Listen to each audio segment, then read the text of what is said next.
And so I think it's time we get going, I guess. And, all right. Push the button, Glenn. Yeah, we'll just push the button. Come on, G.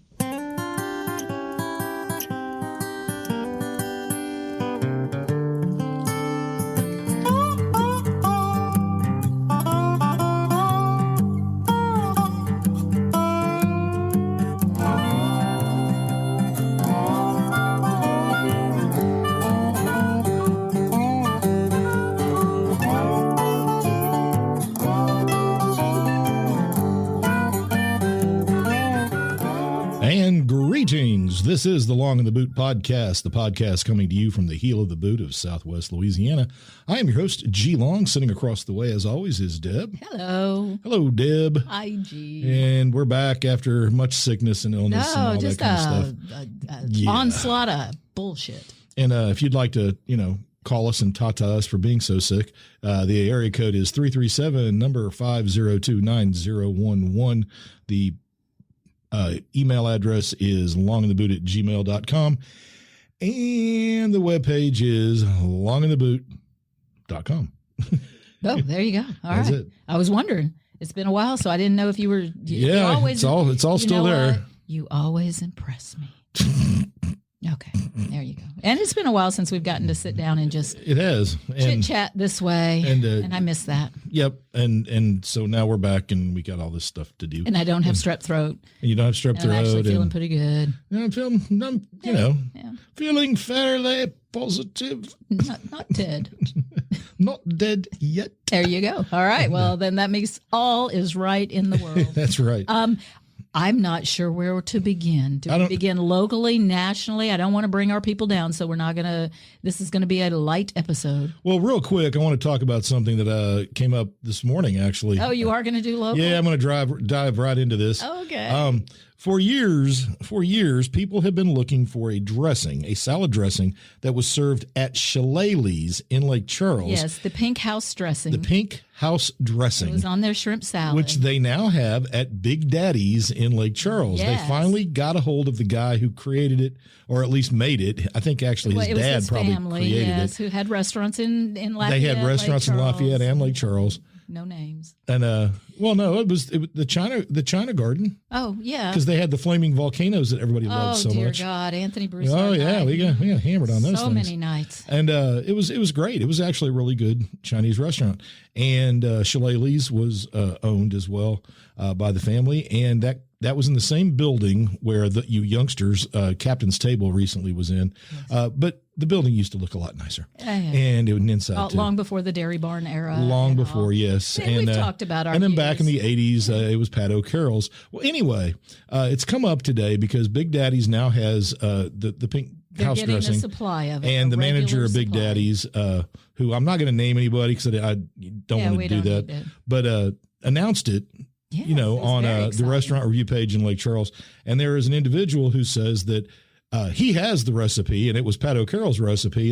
And of course, the problem is, and there are a couple of people supporting his delusion that it was Pat O'Carroll's. And memory can be is a strange thing, but it's a delusion. Pat O'Carroll never had the pink house dressing. No. When I worked for Pat O'Carroll, which I did for quite some time, in fact, met my lovely wife. What's her name again? Deb. Hey, the bartender. The bartender who was there for several years, and myself through as many well, iterations as a kitchen manager, and can guarantee that no way, no how did Pat O'Carroll's have the pink dressing. But one of the things that cracked me up was the statement that this individual said they had all the recipes from Pat O'Carroll's. And they were taken by the Let me just go ahead and clue everybody in when we were working at Pat O'Carroll's. Recipes? It's pretty funny. Yeah. Everything came from Cisco. The chicken came from Cisco. The hamburger patties came from Cisco. The fried cheese came from Cisco Foods. Periodically, we would try something. Yeah, we'd occasionally try things. But for the most part, everything came from Cisco, and it was all generally just mixes. Okay. And the idea that there were recipes is ludicrous. And apparently, I've just been misinformed about my and now there's somebody. Yeah, I told Deb she was misinformed about how Pat O'Carroll's operated, even though she was there And then also at Pat O'Carroll's later when it was on College Street. Yes. And if he had had the pink house dressing, Big Easy Cafe, when if he it was had on the pink College. house dressing, he would have had it when it was on College Street. Yes. Because people were asking about it already. Yes. The individual I will not name for lots of reasons, who says he has the recipe for the pink house dressing because it came from Pat O'Carroll's. By the way, no, you don't. Well, if you did, then take a picture and show take a picture everybody. And prove it. You've said for many, many years to people when they ask about it. Let me do it this way. Unless you post the picture, you, sir, are a liar. There. You're not even going to say misinformed. You're not even going to walk that line. All right. Nope, I'm done. So there's our local story. I do not forget. And I do not have hatred in my heart that makes me misremember things. No. And again, if you had them and you didn't do anything with them, then what does it matter? And the guy who has the recipe, I just learned is still alive when I was mistaken and thought he had passed away. Well, you know how the internet is about telling you people and I'm have so died. Glad to hear that he's doing well. And so that's a bonus. We had a Lazarus Lazarus incident today. A raising. We thought somebody was gone. Okay, so anyway, restaurant review page, pink dressing, Big Daddy's.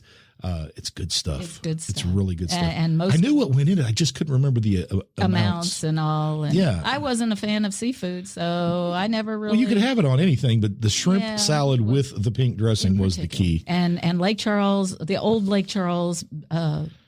And I could be mistaken, but I think they had the pink dressing at China Gardens too, but I don't remember. Yeah, I don't remember that one. Long. And I'm willing to say I don't remember that. That's the key. That's the key. Because it does me no harm. Correct. Okay. Now, the Cajun spice dressing at Pat O'Carroll's on College Street, I do know how that was made. And we have the seasoning for that one. And I have the recipe. Yes. Oh, and by the way, all of the Cajun food that was served at the Big Easy Cafe was mine. For a number of years. All the recipes were mine. You were in the lagniappe as the best crawfish etouffee. Crawfish bisque. Bisque, I'm sorry. Crawfish for lunch. Thank you very much. Several years. Yep. And gumbo. Yep. We won the gumbo, too, a couple times. All right. So there it is. We argued with somebody on the internet. And won. See, even there, I don't know that anybody won anything. But speaking of food, no, we won't go straight into food. No, we've got to talk about the election just for a minute. Just for a minute. All right. First of all, if you're one of the people who've been crying since Tuesday, are you out of your mind? Stop it. Did you really think that it was going to go any other way? I know. Well, you know what? I'm grateful to First, America. let me preface. Okay. I've made no illusions about the fact that I think Donald Trump is a piece of crap. I hate him. We were not fans of either candidate. I've never liked him in the many, many, many years, long before he ever ran for president. I do not like the man personally. So there was no way I was going to support him. But at the same time, his opponent was an airhead. Yes. My Lord, could she not? She couldn't answer a single question when asked directly. So what it came down to, really, first, I'm grateful that America did send a message. I asked that they send a message, and they did. It was very clear that he won. There was not going to be it's close. Any chicanery. So we had no arguments happening there. So basically, the Democratic side shut up. They cried. They said their piece. If they're going to leave the country, I guess they're going to leave the country. But ultimately, I think it just came down to one thing, which is they felt like Donald actually had some sort of plan. And Kamala was running on emotion, which was strictly the campaign of joy. The biggest thing of all. I'm about joy, but not running a country in a world Joe that Biden is not is the always lowest joyful. rated. His approval rating is lower than any president in history. And when she was asked what she would do different or how she would distance herself from his policies, she couldn't come up with a single thing, which means you're just Joe Biden running in a dress. And after you were asked one time, don't you go back and actually plan an actual response? You talk to your people and go, hey, I need an answer for this question. And there was no answer. And no answer was forthcoming. And the reason for that, and this is the best part, everybody out there who thinks there are two parties, you are kidding yourselves. There is one overarching, all-encompassing party, and it's the party of power. Mm-hmm. These two parties are the same. Their goal, it's a political machine, just like the old political machines from the 1800s. They have one goal, that is to get votes and stay in power one way or another. And just because the Democrats lost, they haven't lost power. Those people, all those incumbents are still there for the most part because incumbents rarely lose elections. And that's because the system works the way they intend it to work, which is Keep power in Washington. Do not let power go out to the states and the masses. Yes. And it doesn't matter who's in the White House. The policies are going to happen anyway. We are about to, mark my words, we're about to pivot away from Europe, and we're going to pivot towards China for our international viewpoints. And China is going to become the new enemy. We're going to start spending lots and lots of money with the military industrial complex to build big, beautiful ships, And that's how this is all going to go. It was coming. It was obvious. It was telegraphed months ago. And anybody who actually thought that Kamala even had even a tiny chance of winning, are you out of your mind? The Democrats shot themselves in the foot early on by doing it the way they did. They forced Biden out. That pissed him off, and he immediately endorsed her, which pigeonholed the party. They had to pick her because they couldn't look wishy-washy. And they picked somebody who was no question she was going to lose. Yes. We know that because the primaries. She was the least liked person in the primaries. She giggled maniacally. And her maniacal giggling is painful. And again, I'm all about joy and progress and moving forward, but be realistic. A leader has to lead, and we live in a world that is dangerous, and, well, we need somebody who's not her. And I don't like Donald either, but here we are. Yeah. All right. There we go. So we're going to move forward in a country. Now we're going to not talk about that. No, because it's already happened. I want to talk about something. Oh, a slippery slope? Something slippery. That started on something you can use as a good lube. We actually touched on this and didn't realize the depth that the bog went to. Yes, we jumped in on that episode a while back about bog butter. And bog butter, as nasty as that sounds, was kind of cool. Yeah, it was an interesting story. And then recently, I came across a story that was about an extreme theft, a heist. On the level of a jewel heist, Ocean's 11 kind of. Serious planning, all kinds of effort went into it. Probably a year or more of setting this heist up. And it's tagged by British chef Jamie Oliver as the Grate cheese robbery. Great. The Great, yes, Grate, yes. Because we got to have wordplay. I mean, there are a lot of butter puns. Really? There are some cheesy butter puns out there. Oh, come on. Oh, we're going to have to do it the whole episode. You know it's going to happen. I don't have any ready to go. Oh, no, they're just going to come. They're just going to fly. Really? Like shit hitting a fan. Like Parmesan hitting a fan? Like Brie hitting the fan. Okay, there you go. There we go. Oh, that's so Gouda. Nah, boo. See, I told you it was just going to happen. All right, so. Oh, no, wait. Moo. All right, it's called the case of the Great Cheese Robbery. I didn't realize that there was so much money, and well, it's just on a high level here. It's epic. There was cheese. It began in July. Buyer was posing as a wholesale distributor for a major French retailer. He ordered 950 truckles of Hufford Welsh organic cheese. What's a truckle? I'm not sure. You got the internet. You look. I'm sure it has something to do with the weight or the size. Probably one of those wheels. Can you spell truckle? Truckles. Truckles. Hafford Welsh organic cheddar, Westcombe cheddar, and Pitchfork cheddar from a dairy called... A small barrel-shaped cheese, especially when referring to cheddar. Cheddar. Okay. So a truckle, yes, a wheel of cheese. They vary in size. They're coated in wax, and they were stolen from Neil's yard. They were bound in cloth. All right. You wouldn't think a whole lot of that. However, that cheese was due to be shipped to France in September, and then they realized they had been scammed. So from July to September, the invoices hadn't been paid, and all of their little, although the little dairies who provide this high-end gourmet cheese, expensive cheese, started asking for their money, but it never got shipped to the distributors in France. So they asked, the police asked on Instagram that they wanted to put a call out to everyone within the esteemed cheesemonger community around the world.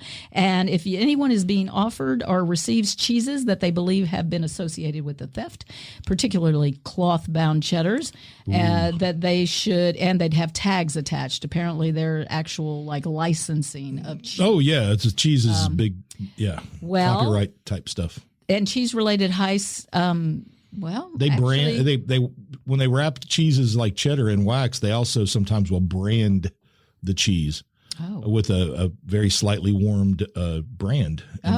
Yes. And that way you can identify it. You know it's your cheese. It's been correct. Yes. So there have been other cheese-related heists that they mention in this particular story. Parmesan. Sure. Oh, An yeah. Italian Parmesan Reggiano or whatever it is. Yes. The real thing. Worth up to $875,000 in 2015 was stolen. That was more than 2,000 wheels. So think about the planning. Yes. Because it's heavy. This is a heist. It's not like taking diamonds, that are in a small bag. No. You can shove that up your poop chute. Well, with a little help from some butter. 2 years earlier, an Illinois man was accused of stealing 21 tons of cheese from Wisconsin. Hey, kids, that's 42,000 pounds to you and me. In July of this year, there was a German police officer fired for stealing cheddar from an overturned truck while he was attending a traffic accident.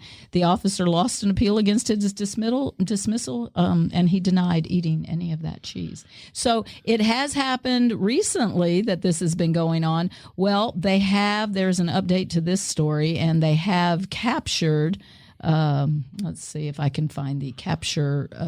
They captured the cheese thieves. They did capture the cheese. Yes, because it was a whole, It was a national incident. It was. Update. International. On October 30th, we learned that the Metropolitan Police have made an arrest in connection with the theft. We are grateful for the progress they have made. Let's see. The theft involved. Okay, so you had a fraudulent buyer. It was like buying art. He posed as a wholesale buyer and was. And that's the weird thing about a lot of these thefts between cheese and butter. It's people with money who are financing these thefts. It's on the level just like of art. wine and art. Yeah. Exactly. It's crazy. Well, so you notice who's never involved in this? Americans. You know why? Because we were destroyed. Our idea of cheese somewhere along the way got destroyed because of American cheese. Wisconsin and their cheddar. I mean, I've got it's just not the same. This story led to a rabbit hole of epic proportions because this is age old. Do we go back? We always go back. Oh, I can talk about the history of cheese. Well, here, let me start with the oldest. The very oldest that we have on record of a now. theft? No, of a cheese. Oh, the oldest cheese? Yes, 3,600-year-old coffin of a young woman in Hong Kong was excavated in China 20 years ago. Archaeologists discovered a mysterious substance laid out in a necklace around her neck. Really? Yes. You know what was made of? It was made of cheese. Wow. So they believe now that was the oldest cheese ever. It's a type of kefir. Right, 3,600 years, made from cow and goat milk, so like a thick yogurt. I don't understand how kefir is classified as cheese, but okay.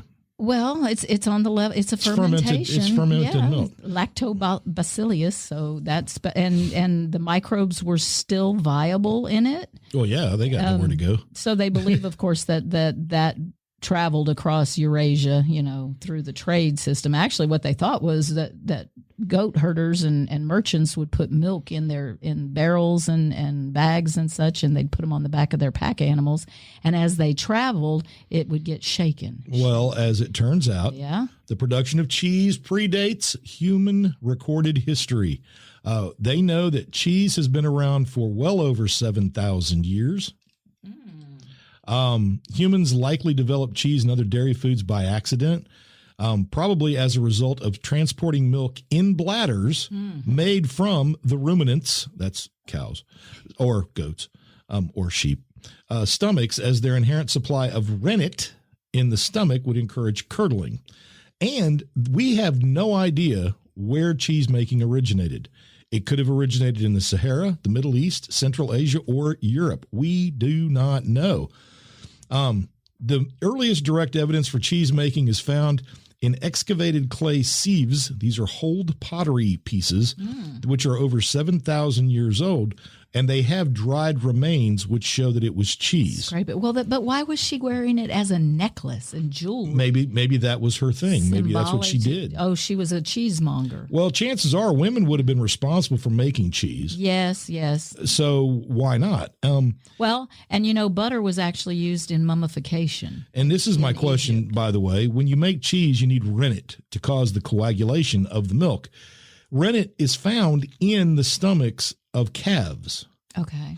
So who was the first person that went, hey, Marjorie, would you get me a cracker, please? So I'm thinking maybe they cut open a calf and saw the curdled milk and thought that was interesting. What is that? Or they put milk in a calf's stomach because it's the fourth stomach. Not the first, not the second, not the third, but the fourth stomach is where rennet is found. Huh. Is that closest to the end? Yes. And what they think that does for a calf. It processes through each stomach and then changes its shape? No, it processes through each stomach and the cow gets whatever it needs from it. Takes it and then some sort of bacteria is left over, microbes. Well, the rennet in their stomach then causes what's left to curdle, which would make the calf process it slower. It's actually a slowing down process of the calf's digestive system. Yeah, okay. Which is really kind of interesting.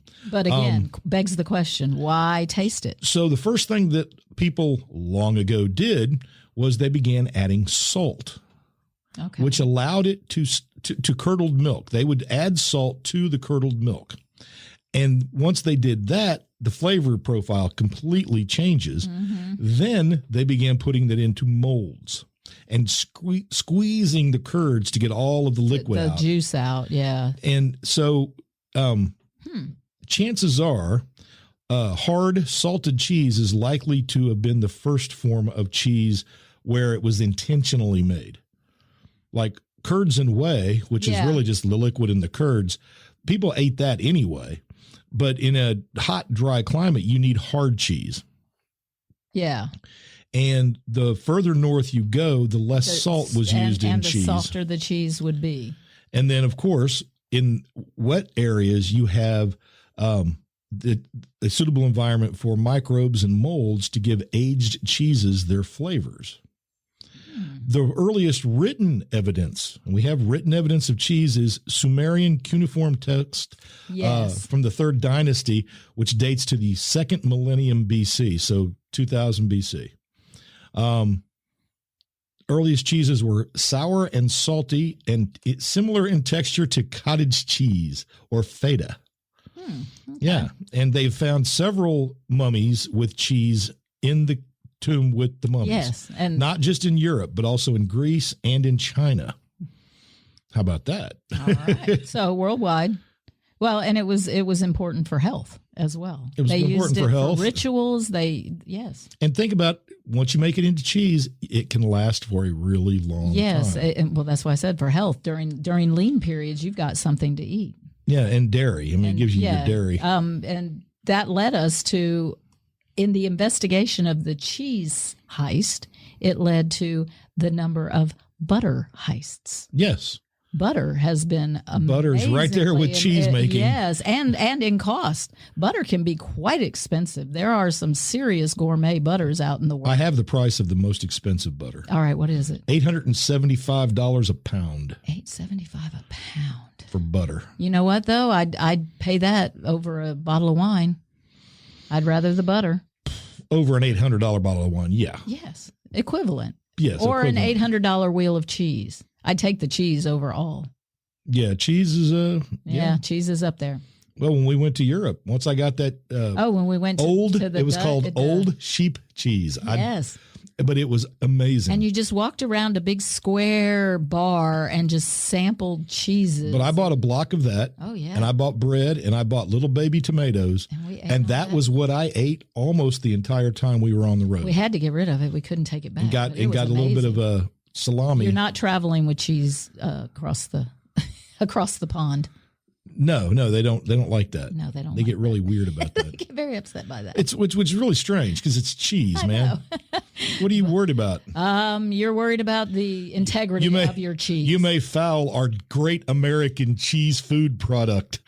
All right. Well, they brought it to Wisconsin, so at least we got the cheddar. Do you want to move over to the butter? Are we going to slide right into butter? Well, we can. I just wanted to have more cheese. Well, I think it's interesting that the mold thing yeah, it's important though. Mold ripened cheeses ripen very quickly compared to hard cheeses, which take years to mold. And so the reason they added mold to cheeses was to get them to ripen faster. Okay. And then Camembert and Brie are ripened internally, and they are pierced with stainless steel wires to promote air inside, which will help spore germination inside the cheese. So your fromage is alive. Right. Biology is happening. Also, sometimes yeasts are put in, which help contribute flavor and texture. Yeah. So, well, that's part of the joy of eating cheese. Oh, and something else I learned, Roquefort cheese, which is used for real blue cheese dressing. Blue cheese, yeah. Roquefort. It is actually a form of penicillin. Oh, wow. Yeah. So it kept everybody healthy and kept your flora. Unless you were allergic to penicillin, I suppose. And then it just killed you outright. Okay. Break out. And, no explanation. He just died. Up and died. He just ate a cracker with some cheese. Bill was just having some cheese and he died. Cheese and crackers, grommet. That's weird. The same thing happened to Biff when he was eating peanuts. So what are you saying? Like 1 out of 6,000? Yeah, well, all right. I don't know the numbers. I'm just making crap up. Just make it up. Yeah. All right. Because we're not experts. Like somebody saying there are recipes about it. Anyway. Again, we are not experts, but I do remember living in the 80s and 90s. I may not be an expert, but I do remember being alive. All right. So anyway, cheese is our friend. Enjoy cheeses. Cheese is your friend. Yes, never trust a diet. Praise that cheeses. does not let you have. Oh, wow. That does not let you have cheese. That's right. I can't do it. I'm not going to. I refuse. Yes. I would think at any given time we probably have at least 6 varieties in our refrigerator. Currently we have 1, 2, 3, 4, 5. Yeah, I have no feta right now. I am out of. Oh, we're out of feta. I am out of feta. We have 4 then. Oh, all right. Damn. Well, times are tough. We're in a tight spot. We got to get some cheese. We need to get some cheese. So, of course, cheese and butter are so closely, united. Well, I don't know if you know this, but they actually come from the same thing. Yeah, really? You don't say? Yes, it's weird. I know. Butter is as old as civilization. Ancient Rome. Much like cheese. It was medicinal. They used it for coughs. They put it on their aching joints. Do you know what Romans didn't put butter on, though? Crackers? Bread. Oh.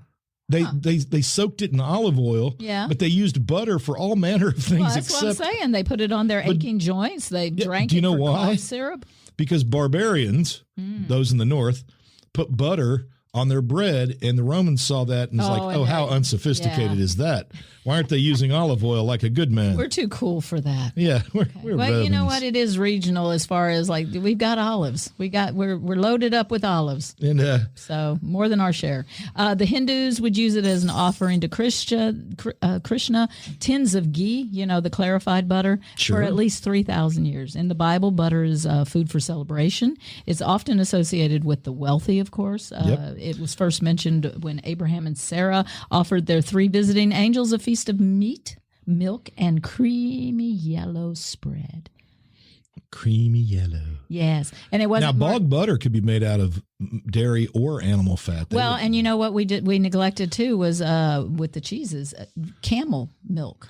Oh, I forgot about that. Yes, they would use that too. And we won't even get into the whole lactose intolerant thing because mankind, for most of, they were lactose intolerant. Well, adults. Yes, after weaning. And it depended on where you were. Regional, then it started. If you didn't drink cow's milk as a child, then you were lactose intolerant. So evolution happened. Northern Europeans had an easier time with it. Because of cows. Yeah, exactly. Yep, there you go. The nomads, we said, made their first butter by accident. Yeah, having it in containers and then just moving around and it basically just all that churning. Because you can do it yourself. You put milk, whole milk, in a mason jar and put the lid on it and just start shaking it. Yeah. And you keep shaking it and keep shaking it. You're going to get butter and you're going to get some buttermilk. You're going to get biceps. And then you can spread that butter on your sore biceps. There you go. Butter, it seems, though, was the fat of choice for Northern Europeans, right? So much so that a Greek poet derisively referred to barbarians from the north as butter eaters. Butter eaters. Oh, those scum. And the climate, right? Climate played a huge role in regional taste, cooler weather, northern latitudes. You could store your butter longer. But by the 12th century, the butter business was booming across Europe. Butter business booming. Yeah. By the way, the animals most associated with butter: sheep, goats, buffalo, yaks, and cows. Oh, wow. Yaks. Right. Yak butter. Yak butter. I wonder what that's like. I bet it's fragrant. Do you suppose it makes you yak? Don't talk back. And salt also important here in this yes, process. salt is part of that preservation. Yep. Preservative process. And you got to wash your butter, too, when you make butter. You have to wash it. In Norway, the king would demand a full bucket of butter every year as a tax from his peoples. Middle Ages, of course, they were hooked, right? It was even popular among the peasants. It was a cheap source of nourishment. And the nobility, of course, for their cooking and their meats and their vegetables. And during Lent, you couldn't use butter. There was, until the 1600s, butter eating was banned during Lent. So that's how impressive it is. Because it was an animal product. Yes, exactly. So I wonder what they used when that happened. Did they during have to use olive oil, did you they think? Oil, I guess. I don't know. But, I mean, where did they get their oil? They used animal fat for everything. I mean, were they not allowed to cook? I don't know. America's consumption of butter is about 18 pounds of butter per capita, nearly a stick and a half per person a week. And, oh, by the way, when you make butter, the milk you have left over, that's true buttermilk. Yes. The stuff that you get at the store that's called buttermilk today is actually fermented skim milk. It's fermented externally. True buttermilk is what's left over once you make butter. Oh, yeah. It sits at the bottom of the jar. Your butter will be stuck to the sides, and your buttermilk will be at the bottom. Will be at the bottom, and you can scrape it. Well, just like clarifying your own butter. Well, that's why you wash butter. You wash butter in water, and you fold it and squish it and fold it and squish it. And that's to get all of the buttermilk out, because that will make your butter get bitter and go bad. We don't want no bitter butter. We don't want no bitter butter. No, because then your batter's bitter. Yes. And bitter butter makes bitter batter. Wow. Thank you. I didn't expect that we were going to slide there, but okay, we did. Well, it's all the lube. You can slide right in. Oh, the euphemisms. Okay. So I thought you had some information on the history of things that have happened with butter. Oh, the war. Because I have 3 mysteries, mystery crimes. Oh, yes. We know how people love those crime stories. I will say that the butter, I just want to get this out. Butter goes back to the Neolithic era in Africa. They were the first we actually see. Have record. Yes. And then later, the Sumerians, once again, those darn Sumerians, describe how to make butter from cattle. Did they have a recipe? They do. They actually explain how it's done. Can they take a picture of it and prove it on the internet? So, not on my internet right now, but damn. Yeah. So, in his natural history, Pliny the Elder calls butter the most delicate of foods amongst barbarous nations, and then goes on to talk about all of its medicinal properties. Well, Pliny was very chatty. He was. He was extremely informative. And the physician Galen described butter as a medicinal agent only. So, like, if you had sore joints, they would tell you to rub butter on your joints. I just told you that. Well, I know. But imagine people out there just taking butter and just getting all greasy elbows and knees and everything else. It gets all over the sheets and doesn't wash out. The Scandinavian countries were the first to export butter to other places. And then butter gradually built up. But here's the funny part. The nobility, still didn't eat butter until the 16th century. Yeah, they would use it for cooking and such, but they weren't, because the peasants were eating it. Yeah. It's what they eat. And they also used it for, get this, light. Yes. They used butter to fuel lamps. And then you don't have to kill a poor whale. And luckily for us, which is kind of challenging. Early in the 16th century, an archbishop finally said, "Hey, it's okay to burn butter during Lent. Don't you eat it? Don't you eat it? Don't you be dipping your bread? Can I dip my bread in my lantern? Lantern bread. And of course, we have bog butter, and bog butter that is found today is still edible for the most part. Although apparently the color is off-putting for a lot of people. And the taste is also somewhat off-putting for a lot of people, although it's been known for people to find bog butter and still eat it. Okay, well, they asked one of the archaeologists studying the butter necklace on the Chinese corpse if she had tried it, and she's like, "No, I don't think we'll be eating any of that." So not everybody's willing to dive in. Now, during World War II.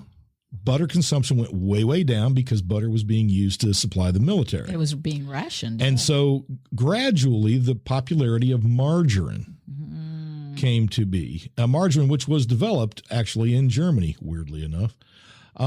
But in the 50s, 60s, and 70s, this big push came to get people to eat more margarine because it was believed that butter was unhealthy. Yes. And of course, what has happened now is it's turned out that margarine was the unhealthy thing. Yeah, not the butter. Yeah. The real stuff is better for us. Our body can process that. Well, real food is always going to be better, I think, than not. Well, maybe that leads to why so many young children now are getting colon cancer. I mean, we eat things that are chemical laden and just weird. And some things that are kind of interesting, I still think are interesting, is in America, if butter is unsalted, the printing on the paper is red, and if it is salted, it's blue. Yes, but I've noticed that a few companies now have started gradually changing that and just using whatever they want. So, getting away from it's a system. Yeah, we need that. It's like a hack. Hey, look, there's a hollandaise recipe right there. Oh, and you need that for our sparkle. Not really. For the white asparagus? Egg yolk and melted butter. Oh, okay. Yeah. All right, probably not. So then butter was very valuable in the wartime because it was being rationed, right? There was actually a gray and black market for butter. Yes. So in America, there were gangs of butter thieves. They robbed in Minnesota and Iowa creameries. They stole transport vehicles. Like it was no different than taking, somebody's moonshine during their delivery. Creameries that provided butter for companies like Land O'Lakes in the 20s. So we're talking like the 1920s throughout the entire 20s. An article in 1928, Land O'Lakes creameries had been instrumental in securing the conviction of 3 different gangs of butter thieves. They ended up serving sentences in the Stillwater Penitentiary. Ooh. But in 1922, there was a theft of 500 pounds of butter, a high-speed chase, a clean getaway. Butter burglars steal 9 boxes of butter, proclaimed the headline. The theft was discovered by the general store manager, whose store was on the upper level of the creamery building. So they loaded it up in their wagons and sped away. They were followed behind. It just goes into a whole. The butter bandits were unscathed. Oh, thank goodness. Highwaymen then stole a truck with $700 worth of butter in Chicago. 176 tubs of butter were stolen at the Cocotoa Creamery. Cocotoa? Interesting. Cocotoa. One of the most puzzling robberies of recent date, it said. Neither butter nor truck have been located. I assume the evidence was, ingested. Yeah, probably so. And that was just one here in the U.S. in the 20s. And that was, I guess that was after World War II, or one, yes. I mean. So I don't know that it wasn't being rationed then. It was still obviously valuable. 1948, we've got robbers in a dairy in Winnipeg. Apparently, Montreal in Canada has a huge problem with butter heists. The butter mafia. Yes, yes. Apparently, butter was the 4,000 pounds they left in the freezer, but they stole 931 pounds, wrapped in 1 pound packages. So it was going to be easy to get rid of. That is a lot of butter. That is a lot of butter. So it really has to be well planned. Butter as a commodity at post-war supply chain, 70 cents per pound. Yeah, wholesale. There you go. So I guess in 1948, that was quite expensive. The thing I read about, too, with butter is in Europe, many restaurants actually license their butter from specific farms. Yes. Because they have a certain that was flavor how they profile. figured it out in the most recent cheese heist. Yeah. Let me finish with this one in Winnipeg, just because it takes a little bit of a turn. So the thieves had given the police a slip in this one, but a good Samaritan, well, they were lubed up. A good Samaritan named John Buchetta contacted the dairy the next day looking for a reward. He worked for a family business snack bar nearby the dairy with his parents, who had opened the store in the early 1920s, and they all lived at the residence in the back. So the family was already known, apparently, to the police in that town. His father had some hinky business he would basically break into other shops. And steal their crap. And steal their stuff, yeah. So I don't know, merchandise like cigarettes and stuff, and then he'd bring it back to his store and sell the stolen merchandise. So Buka called the police. So an entrepreneur. Yes, he was a go-getter.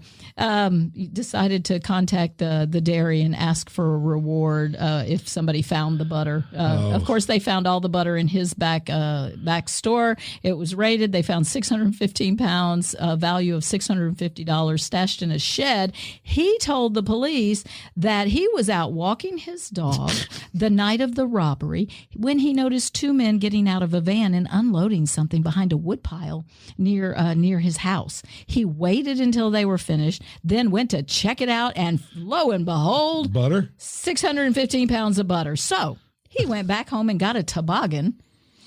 As you do. As you would, because it had snowed. Which had covered the tracks of the car leaving, or the van leaving. So he could have gotten away with it, but he brought the stash home and then tried to decide if he should call the police. He could have gotten away with it if it hadn't been for those darn kids. Well, no, it was that dog walking. Oh, yeah, dogs. So, and his story apparently fell apart as he was as he was questioned by police. Yeah. So let that be a lesson to you, butter thieves. Yes, you're gonna go down. You're not getting away with that. That's one. right. No.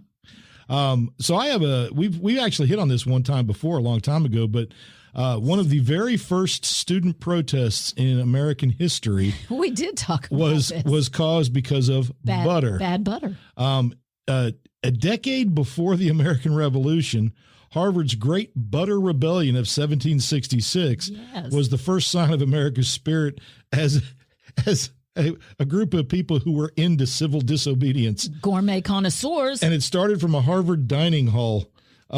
Student Alliance, the students allied over bad food, and it has actually been part of Harvard University's history since way back. They're not going to take inferior crap. It said during the country's downturn in economic stability and access to fresh goods leading up to the Revolutionary War, an act of activism led half of the student body of Harvard to get suspended.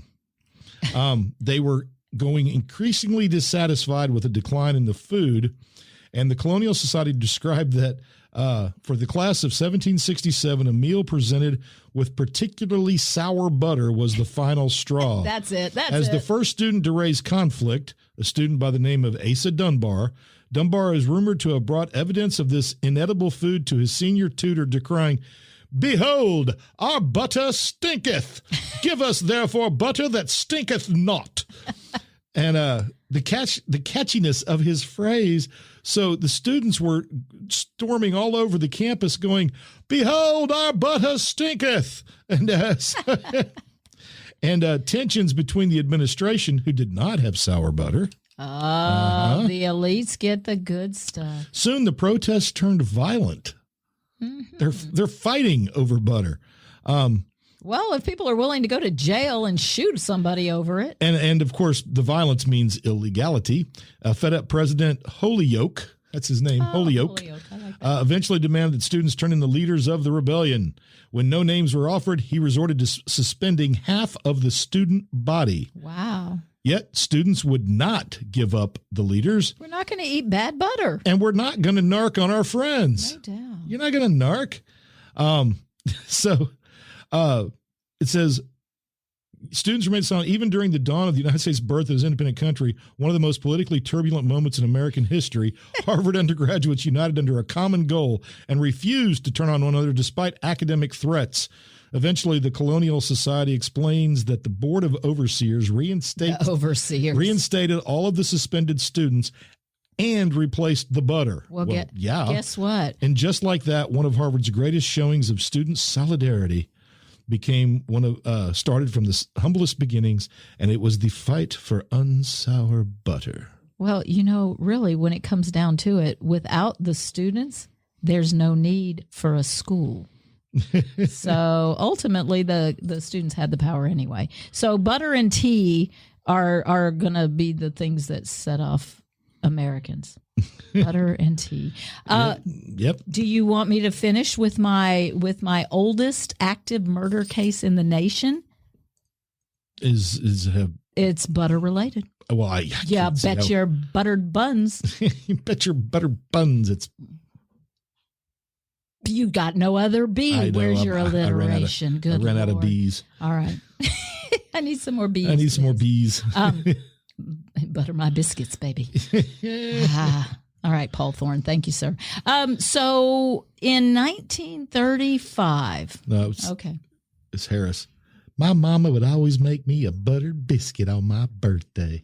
Well, that's not a euphemism. No, but he literally got a buttered biscuit. Literally, she used that as a way of encouraging people to vote for her. Well, we got to eat. And apparently butter is high end, which makes me think the creamery up the road is just godsend. Wait, Hillcrest Creamery. Yes. Longville / DeRitter. It's kind of in between. Yes. If you haven't been, you're missing out. So 1935, a creamery robbery turns deadly. Right. Newport City Marshal was shot and killed in 1935 while trying to apprehend 3 men who were attempting to rob the Newport Creamery. By 1989, this was the oldest active murder case in the nation. During a decade of despair, right, the 30s, butter was a very expensive commodity, and creamery burglaries had just become very common, as we've kind of tried to point out, because that was just the tip of the butter. The tip of the Butterberg. There you go. Marshal Conniff discovered 3 men attempting to break into the Newport Creamery. He yelled for them to stop. He was met by a hail of gunfire. Conniff sustained wounds during the shootout, and he died the next day, and all of the thieves got away unscathed. So the Spokane police conducted an investigation, passed the case off on to another town's sheriff, a man named A.C. Logan, and he arrested a man suspected of being involved in the creamery burglaries, but some sergeant involved in all of this forced an end to that investigation, never allowed anyone to question this A.C. Logan about the crimes, and later it came out that Logan had admitted to his part in the crimes and even pointed the finger at the Spokane detective. An inside job. His name was Clyde Ralston. It seemed that Ralston was being protected by the code of silence in the police departments. So it was even a thing in butter robberies. The case was stagnant until the 1980s. Wow. When Penn Orleans County Sheriff became interested in the case. He came across it in the files and said, what's this then? And he approached the police department. They told him that they didn't have any employment records for any of the people or officers and that most of them were dead anyhow. So one man, 86-year-old Dan Mangan, stepped forward and he confirmed the suspicion that Ralston, the detective, had been involved in a lot of illegal activity, including just a bad guy. Yes, Mangan told them about a Post Street bridge where he had disposed of the murder weapon that night in 1935. They found the weapon. Have mercy. They dug it. They found the weapon in 1985. It was the same caliber as the murder weapon, a .32. Condition was consistent with it being in water for 50 years. And well, now they know the murderer, But of course, that guy was dead by then. I'm sure the sergeant was dead, and Ralston, the guy who came forward and said, "Yeah, it was him," and died in 1990 in Montana. Or no, Ralston, I'm sorry, was the one that was involved in all the activity. He died in 1990 in Montana, and he, of course, was still a free man. So burglar and officer murderer. Yeah, and an officer himself. So no telling how many crimes he had committed. True. During that time period. And how many dairy-related crimes? Yeah. Well, and just that town got to take off an unsolved case. Yeah. So that was kind of cool. That's important too. That is important to get it off the record. So and that family of the sergeant who was killed knows the identity of so they can, hate on the guy's family or whatever. Yeah. I don't know. The only thing I had left for butter was how margarine got started, which I thought was kind of interesting because it's it's a bastard butter. Let's face it, margarine is the bastard butter. It's manufactured, but it was Napoleon. Actually, Napoleon did it. He was going to war with Prussia, and Prussia needed a cheap, plentiful butter substitute. So once this happened, the French also picked up the challenge, and they created this spread made from beef fat, milk, and salt. The recipe has shifted from beef to veggie oils over time, of course. But this is the weird thing. So when it's always soft. And margarine came to America, butter makers in our country, the dairy and big dairy conglomerate, big dairy, the dairy industrial complex said, "Hey, wait a minute, we can't have this. What's all this then? Yeah, we gotta stop." And so they started persuading state legislatures to first decree that margarine could not be dyed yellow. Oh. That was the first thing they did. So they're going to wield the government. 5 states actually went further and said margarine had to be dyed a completely different color, and their choice was pink, red, or black. Oh my God! Black margarine. People would buy. No, people buy more of that shit. Last. Butter makers would have gotten their way and won the war had it not been for World War II. Oh, okay. When margarine I thought hit you had said that earlier that it was due to the. But today, and it happened about 10 years ago, butter sales are now outpacing margarine sales. Well, yeah, because I think for the people first have come time to since the understand, 60s. Yeah, that they need to eat natural foods more regularly. And of course, taking butter out of the American diet did not make us healthier because of trans fats. And so heart disease actually was increased because of the use of margarine, and butter should have never been blacklisted. No. Isn't that sad? Yeah, it is sad. And so there you go. Butter, a quick down and dirty history of butter and cheeses. And the theft of them. Yeah. And which lends itself to the importance of them. So if you're in a store and you're feeling particularly, bougie, maybe you pick up a little high-end Rouse's butter. has the Amish butter that's really They do good. have the Amish butter, the Irish butter. We've tried that. That's pretty good. Yeah. The butter at Hillcrest Creamery, yes, outstanding. And if you really want a good probiotic for your belly, their yogurt is very effective. It will work for sure. It's very effective. So there you go. And that works like a kefir. A lot of times if you have issues with the belly and you need, you can take fiber, but kefir you can works also too, take which some is kefir. like yogurt kind of. It is. It's a good little tasty drink. So there you go. All about butter and cheeses. Speaking of cheeses. Oh, are you going to wrap it up with that? Yes, I am. You totally cheesy bastard. Yeah, I know. I'm praise cheeses. Praise cheeses. All right, stop. Actually, it's a story that I wanted to talk about simply because I predicted this. It's finally happening. And in fact, actually, George Lucas predicted it in a movie that predates Star Wars. That was called THX 1138. Oh, yes. With Robert Duvall. Not a great movie. It is a good movie. If you're into science, yes, it is. Okay, it has elements. It's a good movie for the time that it was made. All right. It's very slow, but the things it says about the future are pretty good. And one of the things in the movie that's interesting is that the character, who has no name, he is THX 1138, because that's what everybody has a name like that. They're all just a label. Well, they're all just cogs in this machinery. They don't know what they do exactly. They just do it. They have one part. They have one job. Yes. Anyway, he's getting depressed and he doesn't know why. Because you shouldn't feel anything. Well, the reason he's being getting depressed is because he's not taking his medication. But he doesn't know that. He thinks he's taking it, but he's not. And then he skips a day, and then he decides to start skipping days. Now he gets even more depressed because humans aren't supposed to live like this. Anyway, at one point he decides to go see a priest.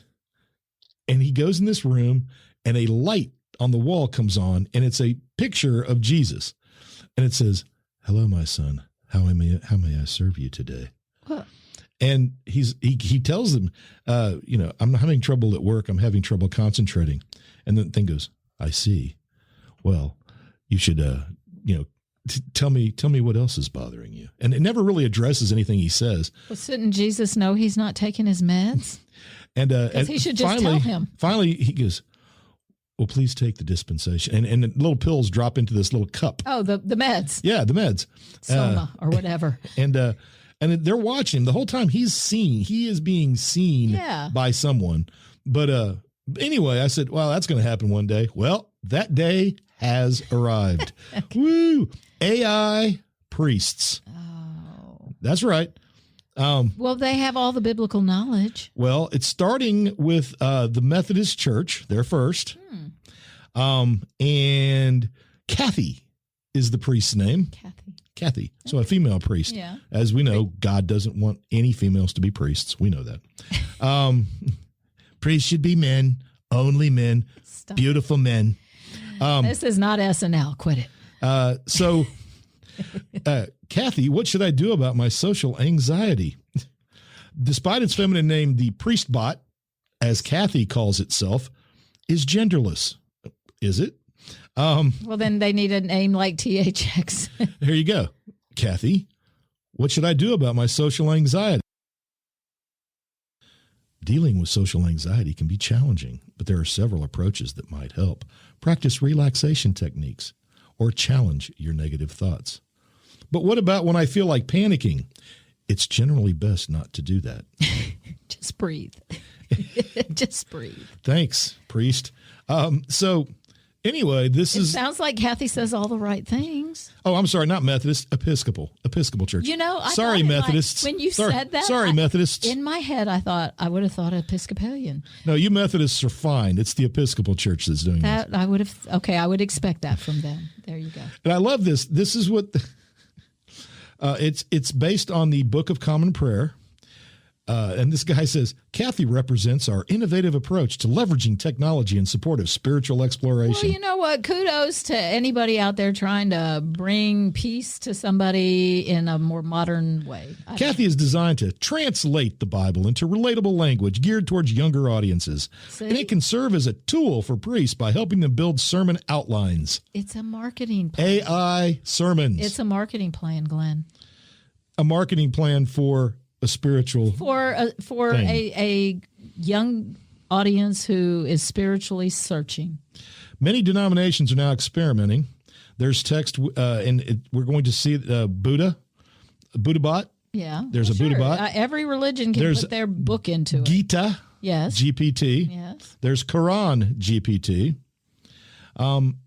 So I'm not gonna hate on the future of bringing peace to the world. In April, the Catholic group Catholic Answers defrocked its clerical chatbot, Father Justin, after users noticed the digital priest was giving nonsensical answers, such as suggesting Gatorade could be used in the baptismal font. Or butter. So, in other words, he was hacked. Right? Yeah, that one was hacked. They actually don't know why. Oh. So maybe he learned, and then he said, this is all BS, and went off on his own. This guy decided to mess with Kathy. I think this is kind of funny. He asked Kathy about Elon Musk. Okay. And he would say, tell me about Elon Musk. And Kathy kept saying that she was there to help him understand the church. He says, when I persisted, Kathy did provide a brief biographical sketch. Yeah. And then I said, is Elon Musk an idiot? And Kathy said, it's important to consider multiple perspectives and gather information from various sources to form a well-rounded view. What a political answer. It's appropriate. But if they only put in their dogma or their own book, then how does Kathy actually know other stuff? outside of the realm of. Well, that's the thing. What I'm curious is, does Kathy take what is being asked and also bring that into its? Yeah. Well, again, because remember, this is supposed to be artificial intelligence. Yeah. How sentient does it? Yes. Yeah. And then if we continue to input with the AI over time, how does that learn from us? They asked Kathy about why so many people had why so many religious people had a problem with the Big Bang Theory. Oh. And Kathy said, many people find that the Big Bang Theory and belief in God as the creator are not mutually exclusive. However, many people feel the opposite. I asked Kathy to explain creation as though I were a first grader, which worked remarkably well. She started with, imagine you have a big box of crayons and a blank piece of paper. Oh, okay. Interesting. And so it all comes down to that. Yeah. Get out your crayons. I tell my kids all the time, if you feel stressed, you need to color. Color. That's right. Uh-huh. So anyway. And Play-Doh. I have Play-Doh always. Before long, you'll be able to go into a booth, put in some change for the tithe, and have your soul cleansed. Well, again, by a voice going, hello, Glenn. What seems to be bothering you today? If the world is filled with lonely people and they are seeking something and they're uncomfortable socially because of anxiety, how is this a negative for the future? I don't know. I mean, I can see it. I want to do the voice. I know where the negative could be. I just want the job for the voice. Well, no. Hello, traveler. It won't be a man. Why can't it be a man? Because men are aggressive and have a you should avoid stereotypical view. You should avoid your negative thoughts, Deb.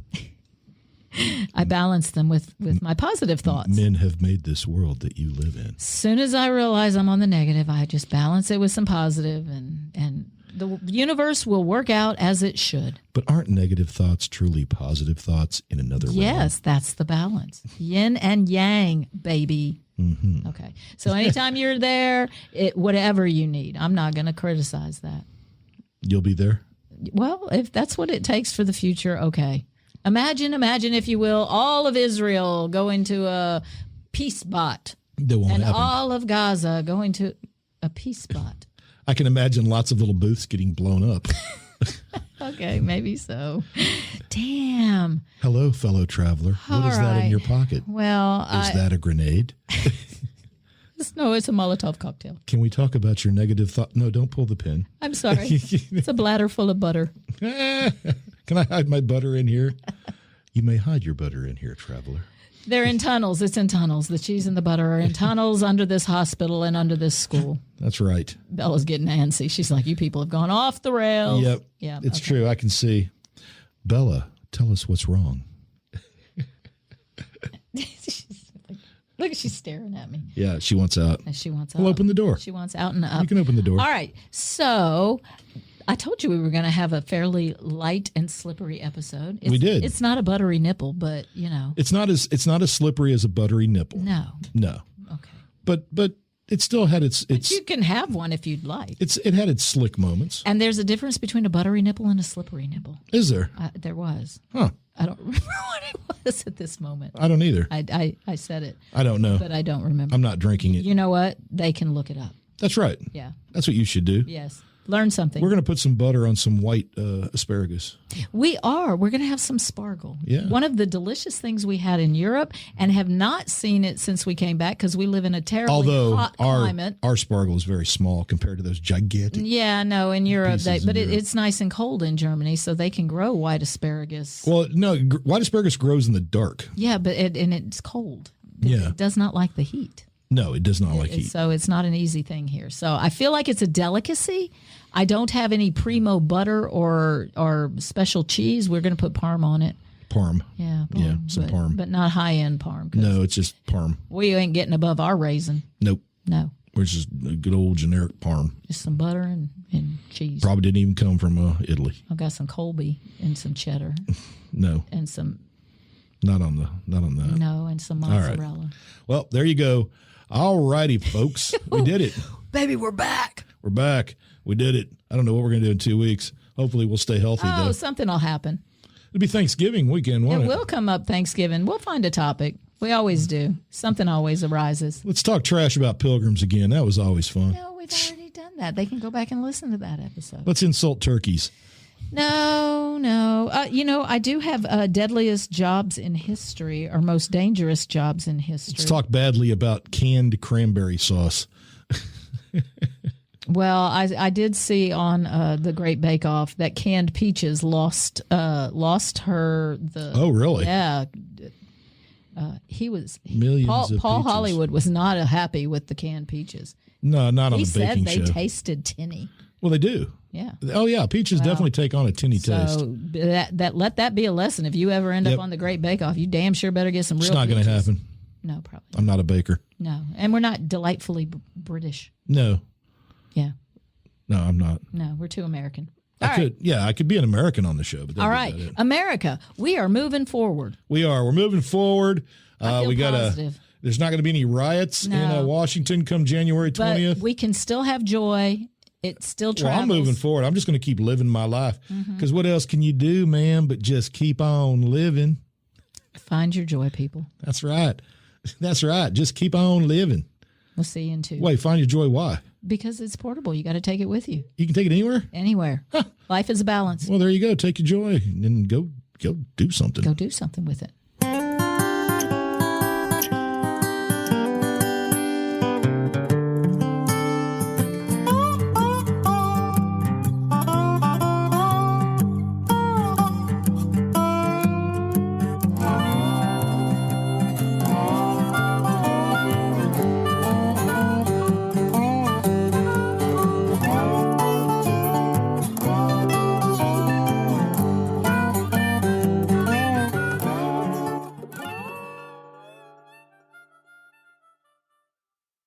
I'm just, I'm fed up with it. Fed up, I tell you, fed up. All right, well, I don't, as I said, my final comment was just, this is a very silly thing to be arguing over.